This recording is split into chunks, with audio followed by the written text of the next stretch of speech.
dans les moins de 3 heures. Ça, c'est de la régulation. Si vous êtes brûlé parce que votre friteuse explose, ou votre barbecue parce que vous avez mis de l'essence, n'est-ce pas, la chose à ne pas faire, eh bien, ça sera pas Pontchaillou, ça sera Nantes pour les brûlés graves. Ça, c'est de la régulation. Donc, pour tous les malades, il faudra appeler le 15. C'était à 17h normalement. Mais lorsque le service des urgences de Lannion n'aura qu'un seul médecin urgentiste présent lors de cette longue période nocturne, ce service sera bien fermé et tous les patients réorientés.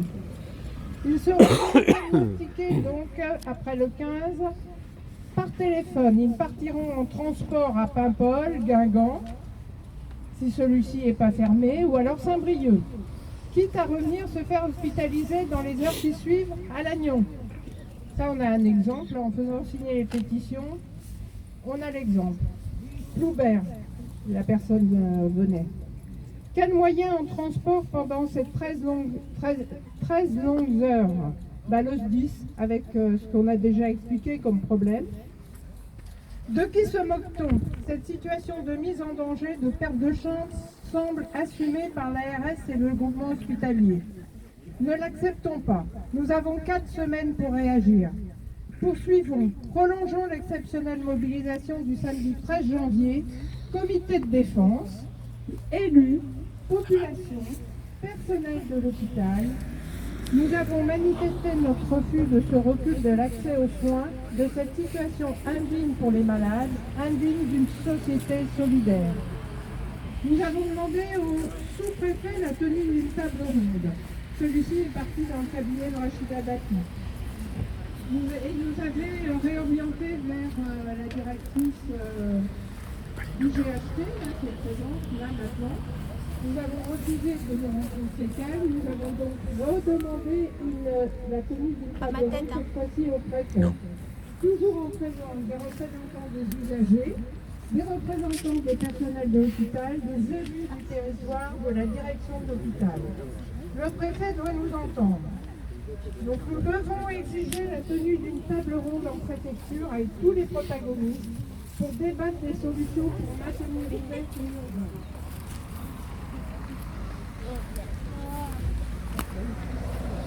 Nous portons des propositions concrètes que nous avons déjà énoncées. Et d'ailleurs, dans les journaux, lors de ces vœux, M. Ego nous en a piqué une. Donc des propositions concrètes pour maintenir les urgences ouvertes 24 heures sur 24 et conserver, voire développer l'attractivité de notre hôpital. Alors là, je préciserai que si on perd en entrée via les urgences, c'est les services de chirurgie qui vont être impactés.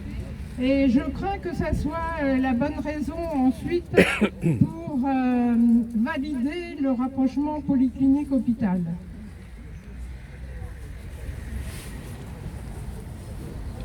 Donc la population, le 13 janvier, l'a bien compris. Lorsque nous faisons signer les pétitions et distribuons les tracts, on doit vraiment dire que les gens viennent vers nous. Et je dois constater que ce ne sont pas que des personnes qui avancent en âge, qui comprennent la situation, mais aussi beaucoup de jeunes. On n'a même pas besoin de leur expliquer le pourquoi du comment, ils nous font la pédagogie eux-mêmes. Donc la population l'a compris et rejette largement cette fermeture. Les mobilisations vont se poursuivre donc ce soir. Et puis surtout, on vous annonce donc la tenue d'une nouvelle organisation d'une nouvelle manifestation le samedi 17 février. Pour l'instant, l'heure précise et le circuit n'a pas été défini, mais réservez déjà votre agenda pour le 17 février.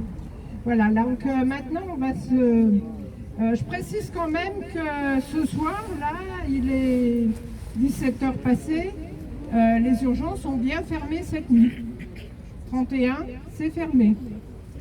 Encore, en plus de la longue période, donc on a des fermetures perlées là qui se succèdent.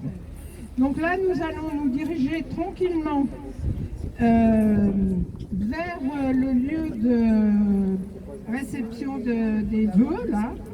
Et puis, nous manifesterons toujours tranquillement ce que nous voulons, c'est-à-dire non à la fermeture des urgences. Voilà, je compte sur vous.